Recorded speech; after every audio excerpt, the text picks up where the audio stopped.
Hello, everybody, and welcome to our 2022 Fall Band Concert. Yes, it is still our Fall Band Concert, even though we have been seeing snow on the ground for weeks. Still technically fall for a couple more weeks. So, welcome to our 2022 Fall Band Concert. My name is Joe McCausland, and I'm the Director of Bands here at Eau Claire North. So the group that you see before you is actually comprised of two separate bands, Symphonic Band, an upperclassmen group, and Concert Band, which is a freshman group. And these two bands rehearsed during separate hours of the day, but were working on the same pieces for this concert. So that means that they actually performed together for the first time just last week. And as one of our trombones put it, I think it was Andrew Price, he said it felt like having two halves of a jigsaw puzzle that were put together separately and then combining them all together. So there was some growing pains for sure, but they have put a fantastic concert for you together throughout this first semester. So that first piece that you heard was called Afterburn by Randall Standridge, and that was representing the excitement of a plane that was taking off and the feeling as the afterburners are kicking in. So our next piece, Ancient Fires, was an exercise in mixed meter for us. Much of the song alternates between different time signatures to create this feeling of kind of unease throughout before concluding with a triumphant sort of dance-like feel. So please enjoy Carol Britton Chambers' Ancient Fires.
This group's final two songs are sort of tied together in a sense, as they represent two different sides of the same historical coin in some ways. So we're going to begin with Moscow 1941, which is a programmatic piece based off the German invasion, or rather attempted invasion of Moscow, Russia. As we discussed in class, in World War II, the Axis nations were attempting to stretch their borders a little bit further than their military power could allow for, and part of that objective was claiming the capital of the Soviet Union at the time, which was Moscow. And unfortunately for the Germans, they happened to begin this invasion right as the coldest winter of the 20th century began. At times it was up to 50 degrees Fahrenheit, which is even colder than we have here in illustrious Wisconsin. So, long story short, their forces were far too cold and malnourished and underprepared to wage this assault, and the Russians emerged victorious in what became a huge turning point of World War II and the Allied nations along with the US. So this piece tries to replicate that historical event through music. You will hear a slow, foreboding introduction followed by the emergence of a melody that's sort of reminiscent of an old Russian folk song entitled Meadowlands, which is used throughout the remainder of the piece in a variety of ways to tell the story of the ultimately triumphant Red Army. So please enjoy an absolute classic in concert band literature, Brian Belmage's Moscow, 1941.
So as I previously mentioned, our final piece is tied to Moscow 1941. This next one is a work created as a sort of sequel to Moscow by the same composer. So in Kiev 2022, which was composed and released just this year, Balmages saw the Russian army unjustly invading Ukraine. I'm sure a bunch of us have seen glimpses in the news of some of the aftermath that of these ongoing events in Ukraine. And Balmages decided to create a piece that showcased his once triumphant Russian melody that you just heard in Moscow 1941 and turn it into a darker and more aggressive musical motif. So you will hear a new melody, this time selected from a traditional Ukrainian folk song, which ends up overtaking that original Moscow theme. Finally, and perhaps the most interesting of all, Balmages created this work with the intent to help Ukrainian civilians caught in the crossfire of this ongoing conflict. So all proceeds from this piece, which now amount to over $60,000, have gone to Ukrainian relief efforts. All that being said, thank you again for joining us for the first half of the concert. And after this group finishes, there will be a brief, hopefully very brief intermission while we leave and Wind Ensemble takes the stage. So please enjoy Symphonic and Concert Band's last selection for you, Kiev 2022.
brief intermission, wind ensemble, you can come up the side here.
The group that you see in front of you is our wind ensemble, North High's top performing band, which is largely comprised of seniors. In fact, seniors, why don't you raise your hand so they can get an estimate?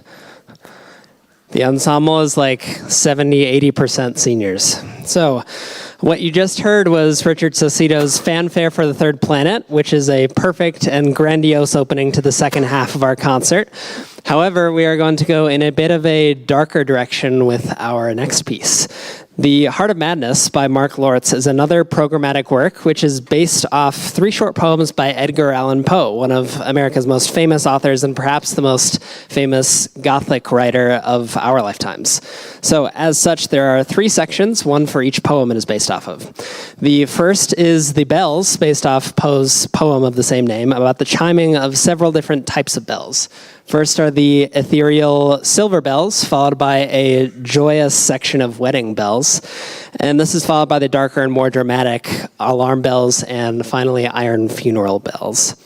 The second Poe selection is based off The Raven, which is perhaps Poe's most famous work. This section of music is slow and foreboding in an attempt to sonically portray that feeling of dread that's present throughout the poem. And finally, we end with The Telltale Heart, which is driving and powerful, at times even simulating a heartbeat.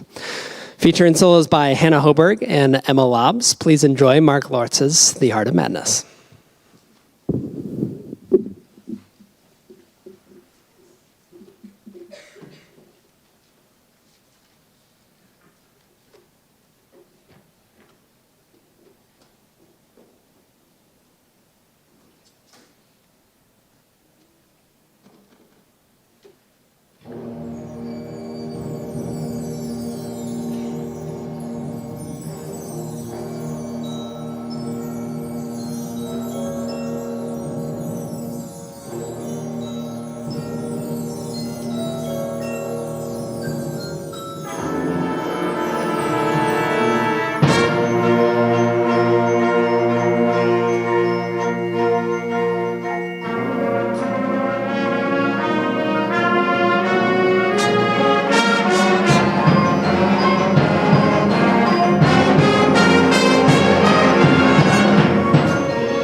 Before we play our last piece, I have a couple people to thank, and I wrote them down this time so that I would not forget all of them.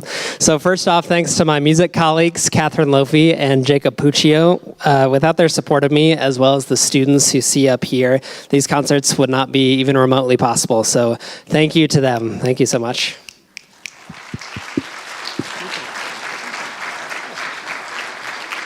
Secondly, thanks to NHS custodial staff who work to get the auditorium clean and ready for everyone here, and who continuously help keep all of our facilities up and running. Thank you to them.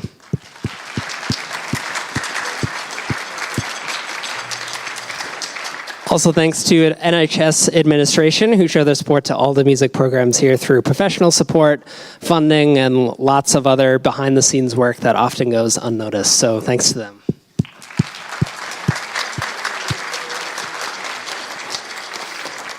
Thanks to Cole Pankratz for running the lights and sound back there in the sound booth and just generally making all the music groups here look and sound better than we deserve. So thank you so much, Cole.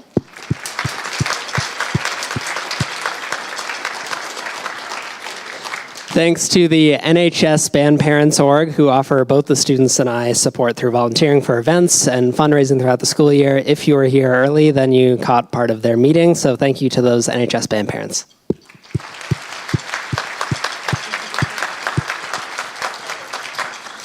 And finally, thanks to all of you here and those who are watching online who help contribute to the well-being of each student here on stage. Thank you, thank you, thank you. Without your support of students and their music programs here, we would absolutely not be able to achieve the things that we were able to here tonight, as well as all of the other events that we put on throughout the year. So students, can we give a thank you to everyone out there?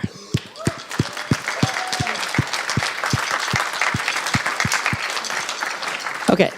I promise I'm almost done talking because you've heard plenty of my voice tonight. But I told this group that you see on stage at the beginning of the semester that because there are so many seniors and fantastic players throughout, they're able to play some really, really difficult music. And our final piece is a little bit of a doozy. So we are finishing with another Brian Balmages. As a side note, I did not fully intend to have 3 Balmages tunes on this concert, but here we are. So anyway, this final work was created with the intent of portraying each of the original Grecian elements, air, water, earth, and fire, from a musical perspective.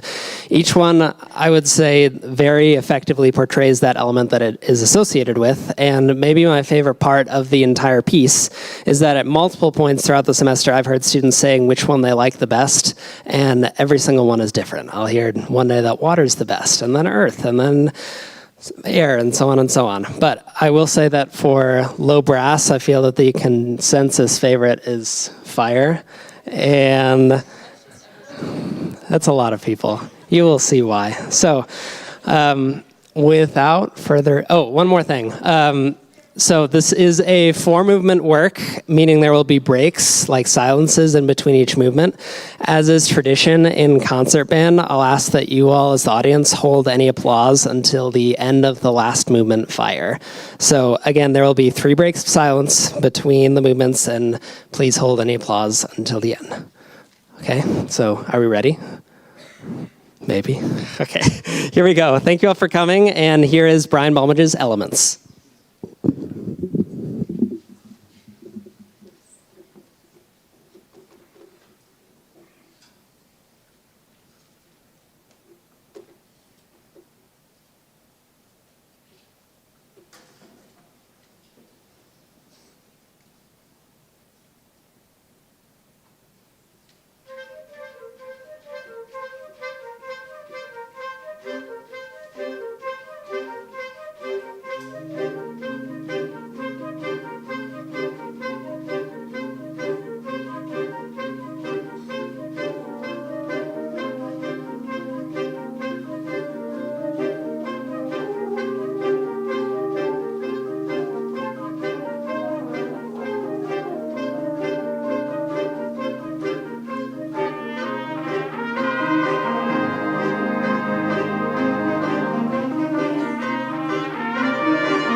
Thank you all again so much for coming. If you come to our Sounds of the Season concert on December 19th, you'll get another chance to see this group, as well as Jazz One and the top choir and orchestra groups as well. So hope to see you there. Thank you again so much for coming, and have a great rest of your night.